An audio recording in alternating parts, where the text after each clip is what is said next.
धर्मेंद्र भाई। बोला भैया।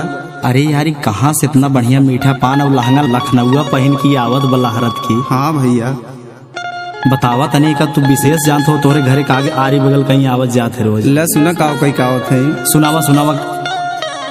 अरे गोरिया खाई के मीठा पान, अरे गोरिया खाई के मीठा पान, अरे चलिया चले ली उतान, रोजा घूमे जाली मालीपुर बाजारिया ना, रोजे घूमे जाली मालीपुर बाजारिया ना, रोजे घूमे जाली मालीपुर बाजारिया ना, रोजे घूमे जाली मालीपुर।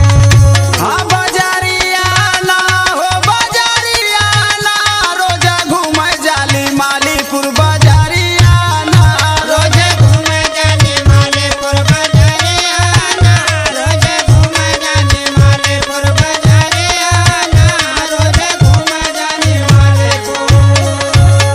और सुनाओ भाई। सुना।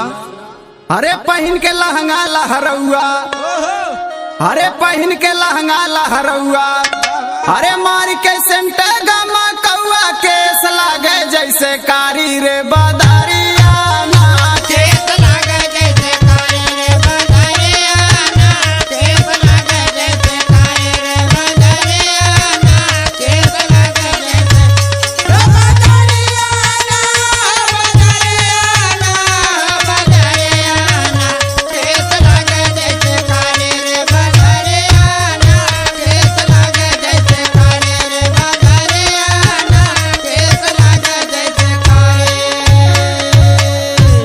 अरे देखियन कर सुघराई, हाँ भाई हाँ। अरे देखियन कर सुघराई, अरे भैवा जाई लाला चाई, लचके नागिन जैसे पतारी कमारिया ना, लचके नागिन जैसे पतारी कमारिया ना, लचके नागिन जैसे पतारी कमारिया ना, लचके नागिन जैसे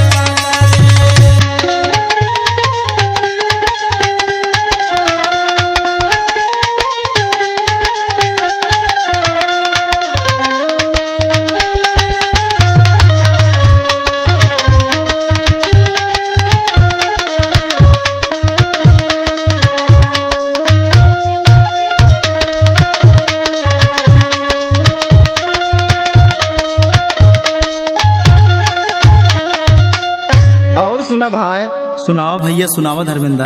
अरे लइके सुन रही जवानी, अरे लइके सुन रही जवानी, अरे खाई टारे में फुलकी पानी, जाली मचकत रोजा कूढ़ा के बाजारिया ना, जाली मचकत रोजा कूढ़ा के बाजारिया ना, जाली मचकत रोजा कूढ़ा के बाजारिया ना, जाली मचकत रोजा बाजारिया ना, बाजारिया ना, बाजारिया ना, जाली मचकत रोजा कूढ़ा के बाजारिया ना, जाली मचकत रोजा कूढ़ा के बाजारिया ना, जाली मचकत रोजा कूढ़ा के। खुरई कहा था धर्मेंद्र भाई। अरे भाई और सुना भैया। सुनावा भाई सुनावा। अरे राहुल धर्मेंद्र बेहाल, अरे फेंक दे माया जाल, चित से उतरे नाही सुघरी सुरा।